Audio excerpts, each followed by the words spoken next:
Pengakuan mengejutkan muncul dari sopir kendaraan taktis Brimob yang menabrak hingga melindas driver ojek online bernama Afan Kurniawan di Pejompongan, Jakarta Pusat.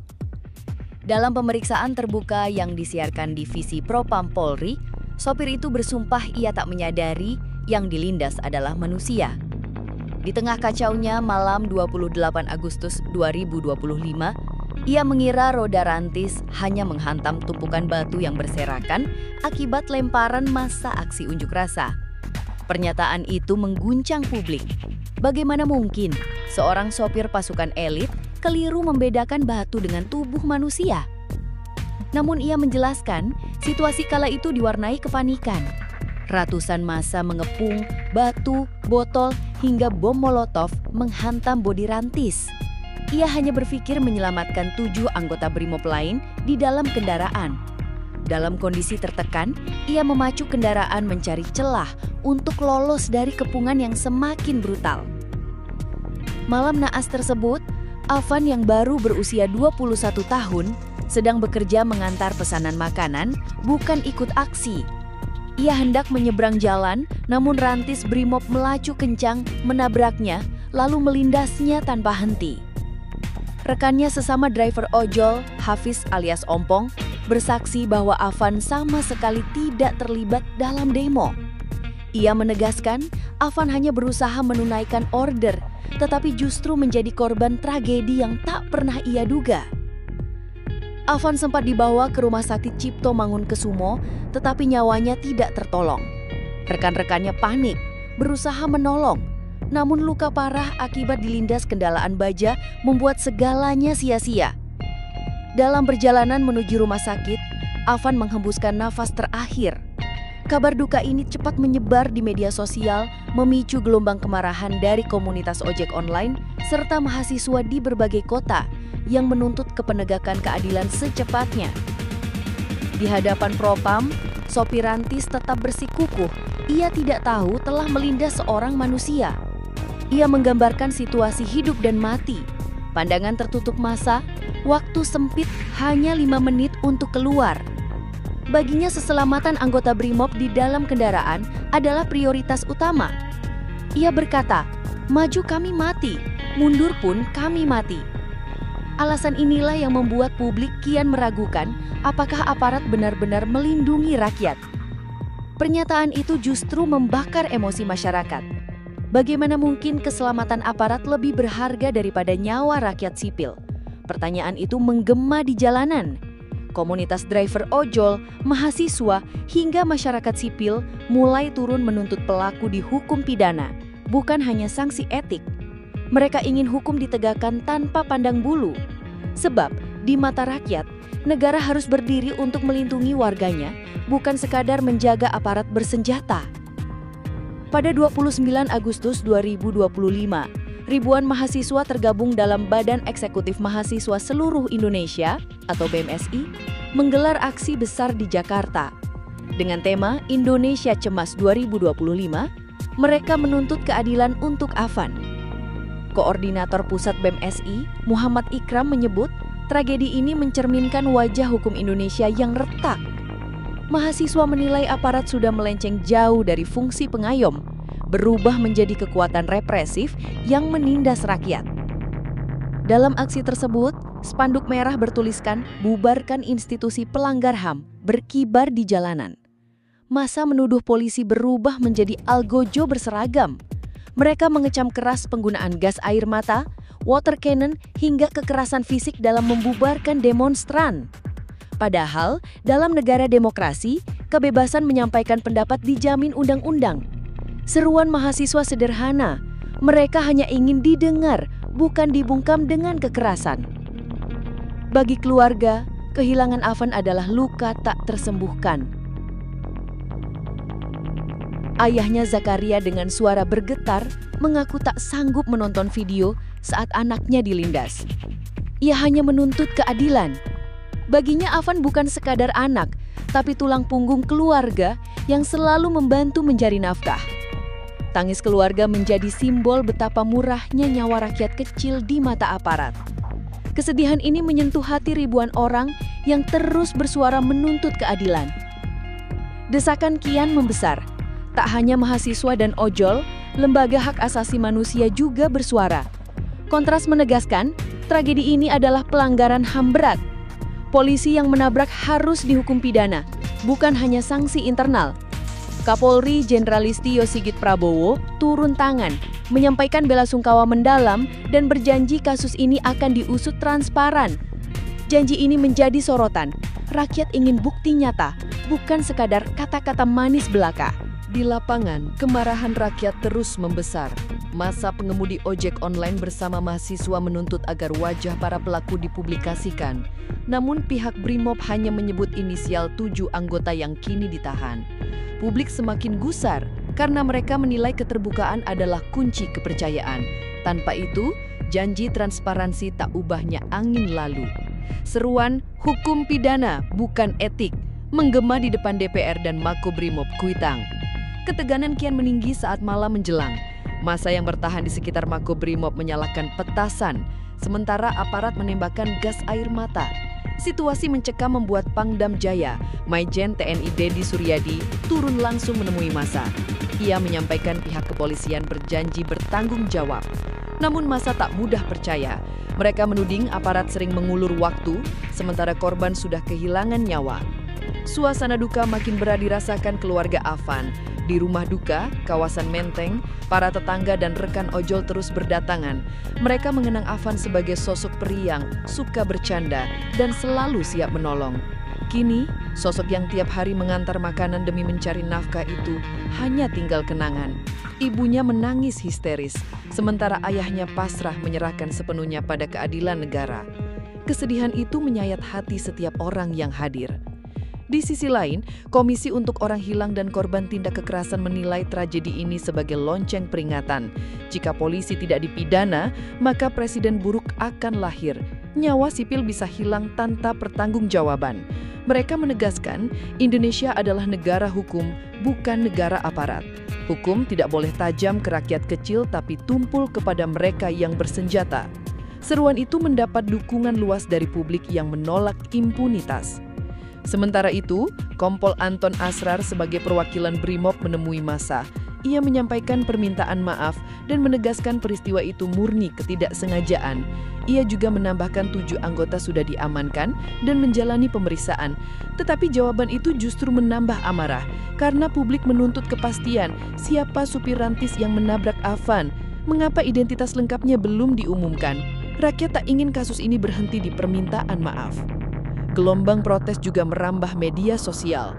Tagar keadilan untuk Afan dan Brimob harus diadili trending di berbagai platform. Ribuan unggahan menggambarkan kemarahan, kesedihan, sekaligus nasionalisme. Netizen menuntut negara hadir membela rakyat kecil. Mereka berpendapat bahwa tanpa hukuman pidana, luka ini akan terus membekas, menciptakan jurang ketidakpercayaan antara masyarakat dan aparat. Dunia maya pun menjadi saksi kegelisahan bangsa. Aksi mahasiswa semakin tak terbendung. Di Jakarta, ribuan orang berorasi lantang di depan DPR, sementara di daerah lain aksi serupa bergema. Mereka menegaskan peristiwa ini bukan kasus tunggal, melainkan cerminan lemahnya akuntabilitas aparat. Mahasiswa menyerukan agar presiden turut bertanggung jawab. Bagi mereka, negara tidak boleh diam ketika rakyat kecil menjadi korban. Demonstrasi besar ini menandai lahirnya gelombang solidaritas nasional. Tekanan publik akhirnya membuat Kapolri Jenderal Listio Sigit Prabowo bertemu keluarga Afan. Ia menyampaikan belasungkawa mendalam dan berjanji mengusut tuntas kasus ini. Namun janji itu bukan hal baru. Pertanyaan besar masyarakat, apakah benar akan ada hukuman pidana atau hanya sanksi administratif seperti kasus sebelumnya? Keraguan ini wajar, karena rakyat sudah terlalu sering mendengar janji manis tanpa hasil nyata yang bisa dipercaya. Dalam konteks lebih luas, tragedi ini memperlihatkan potret buram hubungan rakyat dengan aparat. Polisi yang seharusnya menjadi pengayom justru dianggap berubah menjadi mesin represi. Analogi sederhana dipakai mahasiswa. Seharusnya polisi seperti payung yang melindungi dari hujan, tapi kini justru terasa seperti batu yang menghantam kepala. Rakyat ingin perubahan nyata agar institusi kembali ke jati diri sebagai pelindung, bukan ancaman. Di tengah arus tuntutan, satu hal menjadi terang. Rakyat tidak lagi takut bersuara. Dari kampus hingga pangkalan ojek, dari jalan raya hingga jagat maya, semua bersatu menyerukan hal yang sama, keadilan untuk Afan. Gelombang ini bukan sekedar emosi sesaat, tapi refleksi nasionalisme yang menuntut negara berpihak pada warganya. Kini, bola ada di tangan aparat penegak hukum. Apakah mereka memilih transparansi atau terus melindungi sesama? Gelombang kemarahan tidak berhenti di ibu kota. Dari Bandung, Surabaya hingga Makassar, mahasiswa dan komunitas ojol menggelar aksi solidaritas. Mereka turun ke jalan membawa foto Afan Kurniawan sambil meneriakkan yel-yel, "Hidup rakyat, hukum aparat." Aksi ini menunjukkan bahwa tragedi tersebut bukan hanya milik Jakarta, tetapi telah menyentuh nurani bangsa. Semangat nasionalisme rakyat bangkit, menolak ketidakadilan yang dibiarkan tanpa jawaban. Di Jakarta, titik aksi menyebar dari depan DPR hingga Polda Metro Jaya. Ketua BEM Universitas Indonesia, Atan Zahid Sultan, memastikan kampusnya ikut turun. Mereka berkumpul di UI, lalu bergerak ke Polda membawa tuntutan jelas. Pelaku harus dihukum pidana, bukan sekadar diproses internal. Kehadiran ribuan mahasiswa UI menambah bobot moral gerakan ini. Mereka yakin suara kampus tak boleh bungkam saat rakyat kecil diperlakukan semena-mena oleh aparat. Kemarahan massa kian meluap ketika melihat aparat masih bertindak keras. Gas air mata ditembakkan, water cannon digelontorkan, bahkan terjadi benturan fisik. Namun, mahasiswa tetap bertahan. Mereka menilai tindakan represif ini hanya membuktikan tuduhan bahwa polisi lebih sibuk melindungi institusi daripada melindungi rakyat. Seperti api disiram bensin, represi justru membuat gelombang protes semakin membesar dan menarik simpati publik luas. Di rumah duka, suasana haru bercampur dengan semangat perlawanan. Para ojol yang datang mengibarkan jaket komunitas mereka sebagai simbol solidaritas. Hafiz alias Ompong, sahabat Afan, berkisah tentang keceriaan almarhum sehari-hari. Kenangan itu membuat semua yang hadir menetikan air mata. Namun, tangis berubah menjadi janji. Mereka akan terus berjuang agar kematian Afan tidak dilupakan. Bagi mereka, kehilangan sahabat harus dibayar dengan tegaknya keadilan. Kapolri Jenderal Listio Sigit Prabowo berusaha meredam emosi publik. Ia menegaskan penyelidikan dilakukan terbuka bersama Divisi Propam dan Korps Brimob. Menurutnya, 7 anggota yang berada di dalam rantis sudah diamankan. Namun masyarakat bertanya-tanya, siapa sebenarnya supir yang mengemudikan kendaraan baja itu? Mengapa identitas lengkapnya belum diumumkan? Pertanyaan ini menjadi sorotan tajam yang terus menekan kepolisian dari berbagai arah. Sejumlah analis menilai, kasus Afan adalah ujian terbesar bagi Polri di tahun 2025. Jika gagal menuntaskan, kepercayaan publik bisa runtuh. Analogi sederhana digunakan. Institusi seperti gelas kaca, sekali retak sulit disatukan kembali. Polisi perlu membuktikan bahwa hukum tidak hanya tajam ke rakyat kecil, tapi juga berani menghukum aparat bersenjata. Jika tidak, citra Polri sebagai pelindung masyarakat bisa hancur dan menyisakan trauma panjang.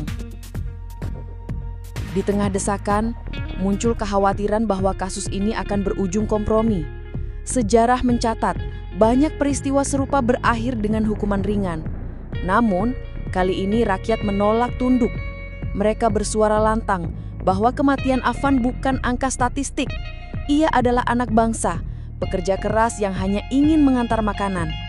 Jika keadilan tak ditegakkan, maka bangsa ini mengkhianati janjinya sendiri untuk melindungi segenap warga. Para pemimpin mahasiswa menekankan tuntutan mereka bukan sekadar menghukum individu. Lebih besar dari itu, mereka ingin reformasi serius dalam tubuh Polri.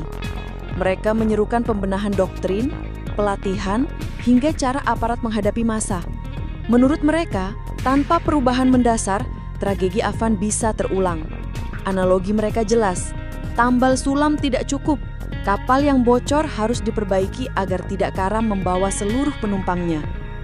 Di media massa, tragedi ini menjadi headline utama. Berbagai stasiun televisi menayangkan rekaman suasana ricuh, wawancara keluarga korban, serta pengakuan supir Huntis. Publik dibuat renyuh melihat wajah ayah Afan yang penuh duka. Liputan ini mempertegas bahwa kasus ini bukan isu kecil, melainkan tragedi nasional. Tekanan dari media membuat aparat sulit bersembunyi. Sorotan kamera menuntut transparansi penuh dalam setiap langkah penyelidikan. Meski aparat berusaha meredam, kepercayaan rakyat belum pulih. Massa menolak bubar meski ditembak gas air mata berkali-kali. Mereka menilai aksi harus terus dilakukan sampai ada hasil nyata. Bagi rakyat, inilah saatnya membuktikan bahwa suara mereka bisa mengubah arah sejarah. Kematian Afan Kurniawan telah menjadi simbol perlawanan terhadap ketidakadilan. Nama Afan kini hidup sebagai semangat perjuangan, bukan sekadar korban tragedi. Dukungan terhadap gerakan ini datang dari berbagai organisasi masyarakat sipil. Kontra S, ILBHI, hingga kelompok mahasiswa lintas kampus menilai tragedi Afan sebagai pelanggaran HAM yang nyata. Mereka menegaskan, aparat tak boleh lagi hanya diberi sanksi etik. Hukuman pidana harus ditegakkan agar memberi efek jera. Mereka mengingatkan bahwa konstitusi jelas menjamin hak hidup warga. Jika negara abai, maka rakyat berhak mempertanyakan legitimasi aparat. Di jalanan, poster-poster Afan terpampang bersama bendera merah putih. Para mahasiswa menyamakan perjuangan mereka dengan semangat kemerdekaan, melawan ketidakadilan, menolak penindasan. Analogi yang mereka angkat sederhana namun kuat. Rakyat bukan musuh negara, rakyat adalah pemilik negara. Maka ketika aparat menindas rakyat, artinya negara sedang melawan dirinya sendiri. Pesan ini menggema, membakar semangat nasionalisme masa aksi. Sementara itu, situasi di sekitar Makobrimob Kuitang semakin panas. Massa ojol dan warga menolak mundur meski berulang kali dihalau. Mereka menuntut transparansi penuh. Beberapa pengemudi ojol bersaksi bahwa sejak tragedi Afan, mereka takut bekerja malam hari. Mereka khawatir keselamatan tak lagi terjamin. Cerita ini memperlihatkan betapa besar dampak insiden terhadap rasa aman rakyat. Polisi dituntut segera memulihkan kepercayaan. Kapolri Jenderal Listio Sigit Prabowo berulang kali menegaskan komitmen penyelesaian kasus. Ia bahkan menemui langsung keluarga Afan untuk menyampaikan belasungkawa. Namun janji itu masih diragukan publik. Banyak yang menilai kata-kata tanpa tindakan hanya ilusi. Publik menuntut bukti, proses hukum yang jelas, sidang terbuka, dan hukuman pidana. Jika tidak, ucapan Kapolri dianggap sekedar formalitas demi meredam kemarahan sesaat. Pangdam Jaya Maijen TNI Dedi Suryadi yang sempat menemui massa menegaskan pihak kepolisian akan bertanggung jawab.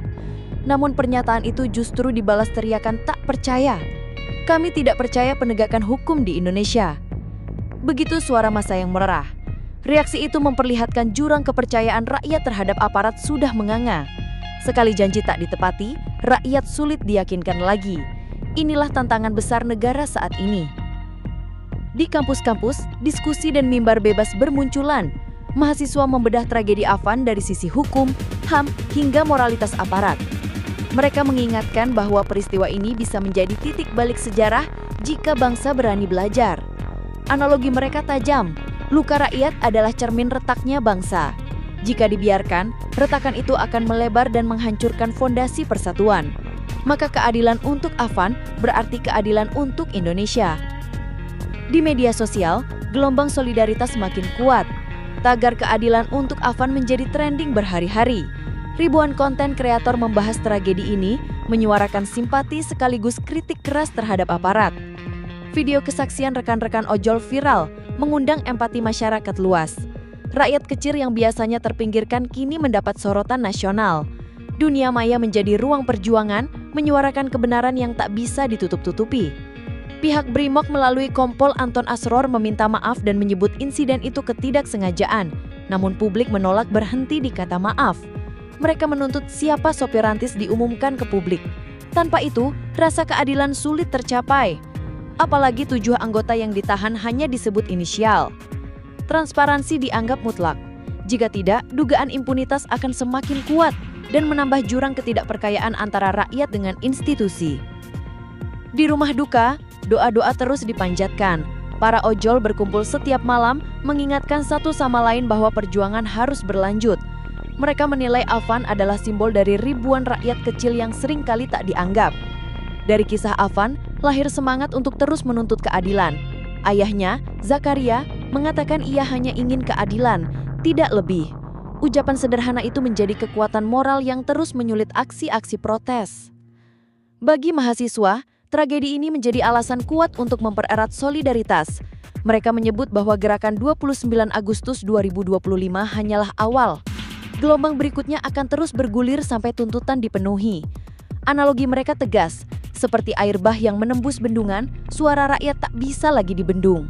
Selama keadilan belum tegak, selama hukum belum berpihak, selama nyawa rakyat masih dipandang murah, aksi akan terus membara. Di parlemen, sejumlah anggota DPR mulai angkat suara. Mereka mendesak agar kasus Afan diproses secara pidana, bukan hanya etik. Beberapa fraksi menilai tragedi ini mencoreng wajah negara. DPR menerima desakan rakyat yang turun ke jalan, menjadikan tuntutan pidana sebagai agenda penting. Sorotan publik membuat wakil rakyat tak bisa tinggal diam. Bagi mereka, membiarkan kasus ini tanpa proses hukum berarti sama saja mengkhianati amanat konstitusi. Demonstrasi di depan DPR semakin besar. Massa mahasiswa bergabung dengan kelompok ojol, menyuarakan tuntutan sama, hukum pidana untuk pelaku. Spanduk bertuliskan, keadilan bagi Afan, hukum aparat nakal, berkibar di tengah terik matahari. Suasana penuh emosi, namun tetap menunjukkan kedisiplinan massa aksi. Mereka ingin membuktikan bahwa rakyat bisa bersatu menuntut kebenaran tanpa harus kehilangan arah perjuangan. Kapolri Listio Sigit Prabowo menegaskan kembali bahwa kasus ini akan diusut tuntas. Ia menyebut penyelidikan melibatkan Propam dan Kops Brimob. Tetapi masyarakat menunggu langkah nyata, sidang terbuka, transparansi penuh, dan penetapan tersangka dengan hukuman jelas. Jika janji itu tidak diwujudkan, maka posisi Kapolri sendiri bisa diguncang oleh krisis kepercayaan publik. Rakyat sudah terlalu sering kecewa dengan janji tanpa realisasi. Mahasiswa menekankan, tuntutan mereka bukan sekedar emosional. Mereka membawa dasar hukum, menyebut pasal-pasal pidana yang relevan. Mereka menilai tindakan sopir rantis memenuhi unsur kelalaian yang menyebabkan hilangnya nyawa. Dengan demikian, tidak ada alasan untuk tidak menyeret pelaku ke pengadilan pidana. Pesan mahasiswa jelas, hukum harus berlaku sama, apakah ia rakyat kecil atau aparat berseragam lengkap. Di berbagai daerah, aksi solidaritas terus berlangsung. Di Yogyakarta, mahasiswa melakukan long march dengan lilin menyala mengenang Afan. Di Medan, ratusan ojol menggelar doa bersama di jalanan. Di Makassar, spanduk besar bertuliskan "Nyawa rakyat bukan batu" membentang di depan kampus. Gerakan ini menunjukkan bahwa tragedi Afan telah menjelma menjadi isu nasional, menembus batas kota, bahkan menyatukan perbedaan di kalangan rakyat. Pernyataan dari Kontras memperkuat desakan publik. Mereka menegaskan bahwa kasus ini adalah bentuk pelanggaran HAM serius. Pelakunya wajib dihukum pidana agar menjadi preseden. Jika tidak, aparat akan terus merasa kebal hukum. Seruan Kontras sejalan dengan tuntutan mahasiswa. Hentikan budaya impunitas. Mereka menilai keadilan untuk Afan adalah ujian. Apakah negara benar-benar berdiri di atas hukum atau sekedar melindungi aparat? Di hadapan massa, Kompol Anton Asrar kembali menyampaikan permintaan maaf. Namun kali ini, massa tidak terpengaruh. Mereka ingin bukti, bukan kata-kata. Identitas sopir rantis harus diumumkan, proses hukum pidana harus dimulai. Massa menilai permintaan maaf tanpa pertanggungjawaban adalah penghinaan terhadap korban. Mereka berteriak lantang, "Kami tidak butuh maaf, kami butuh keadilan." Suara itu menggema seperti gelombang yang sulit dibendung. Pemandangan di jalanan Jakarta pada 29 Agustus 2025 menjadi saksi sejarah. Ribuan mahasiswa dan ojol berdiri bersama di bawah teriknya matahari, mengangkat poster Afan. Mereka bukan hanya berduka, tapi berjuang. Analogi sederhana mereka lontarkan, Afan bisa siapa saja dari kita, rakyat kecil yang bekerja keras. Jika aparat bisa dengan mudah melindas, maka siapapun bisa jadi korban berikutnya. Itulah mengapa aksi ini jadi perjuangan kolektif. Keluarga Afan terus memohon agar negara menegakkan keadilan. Ayahnya, Zakaria, mengatakan bahwa meski hatinya hancur, ia masih percaya hukum bisa ditegakkan. Kepercayaannya pada negara kini diuji. Ia berharap agar kematian anaknya tidak sia-sia.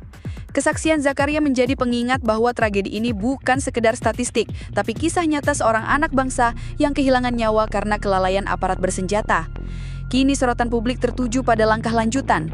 Rakyat menunggu, apakah 7 anggota BRIMOB benar-benar diproses pidana? Desakan demo, suara mahasiswa, hingga tekanan organisasi HAM menumpuk. Bola panas ada di tangan aparat penegak hukum. Jika keadilan ditegakkan, kepercayaan bisa perlahan dipulihkan. Namun jika dibiarkan, tragedi Afan akan menjadi luka permanen sekaligus bukti negara gagal melindungi rakyatnya sendiri. Tragedi Afan Kurniawan bukan sekedar peristiwa tragis, melainkan simbol perjuangan rakyat menuntut keadilan. Dari jalanan Jakarta hingga pelosok Nusantara, suaranya menggema. Hukum harus berlaku sama untuk semua. Nasionalisme rakyat diuji dan mereka memilih bersatu melawan ketidakadilan. Kini sejarah menunggu, apakah aparat berani mengadili dirinya sendiri ataukah bangsa ini kembali dikecewakan? Jawabannya akan menentukan arah Indonesia.